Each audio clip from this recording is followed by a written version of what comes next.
घर जरूर आना।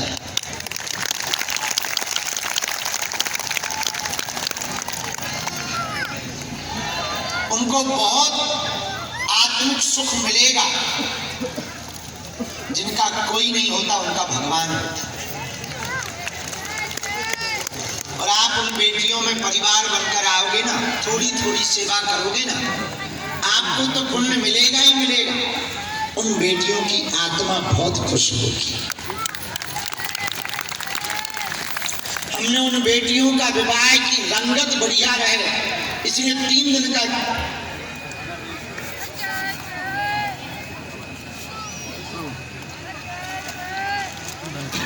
ना लगे कि हम गरीब हैं तो हमारा विवाह ऐसे ही किया जा रहा है, इसलिए हमने 3 दिन का कार्यक्रम रखा भैया। 13 को मंडप और हल्दी, 14 को संगीत और मेहंदी, 15 को विवाह। और पूरी सामग्री भैया 2-4 चेला जाकर, ये गौ माता बहुत परेशान कर रही लोगों को बार बार यहाँ से बाहर गए। बेटियों के विवाह में भव्यता दिव्यता पिछले साल से ज्यादा है। पिछले वर्ष तो उन बेटियों को आशीर्वाद देने के लिए स्वयं राष्ट्रपति महोदया आई थी। सब बेटियों को आशीर्वाद। इस साल बहुत से संत आ रहे,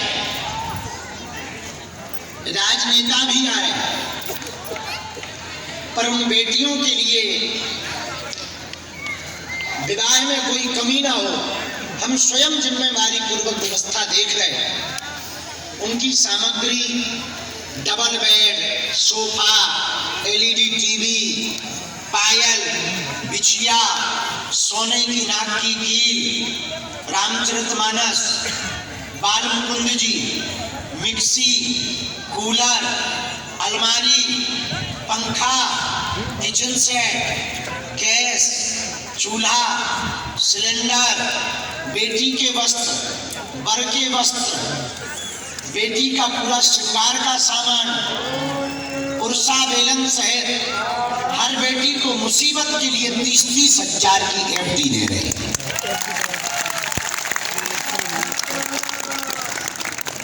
ताकि विवाह जैसा रहे। लगभग 60 प्रकार की वस्तुएं दे रहे हैं।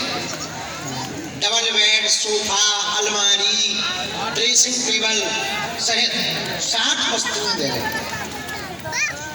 ये बात बताकर हम सिर्फ इतना कहना चाह रहे हैं पूरे भारत से और आप लोगों से, ये कन्या विवाह कराने का हमारा एकमात्र उद्देश्य है। भारत के मंदिरों से गरीबों की बेटियों का विवाह होने लगेगा तो कोई गरीब ना रहेगा। बेटियां बोझ नहीं बनेंगी और गरीबों की बेटियों का विवाह भी अमीरों की तरह हो, हमारी यही इच्छा है। इसलिए बात को विराम करने के पहले हम भैया पुनः हाथ जोड़कर निवेदन करें, हमारा निमंत्रण स्वीकार करें।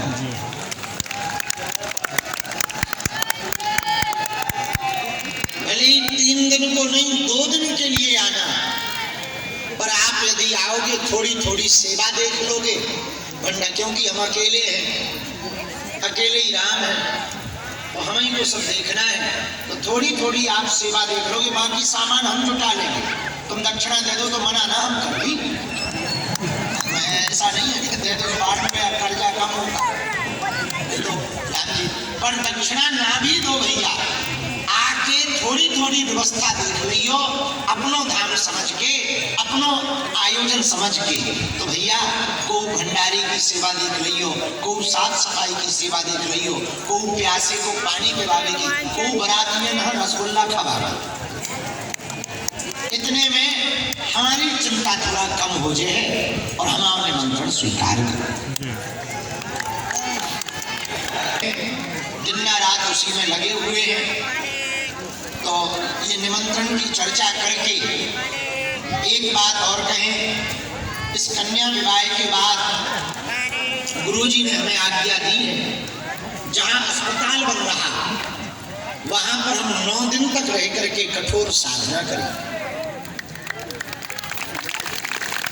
और हर हाल में हनुमान जी की कृपा से, सबके सहयोग से 2027 के अंत में अस्पताल प्रारंभ किया ही जाएगा।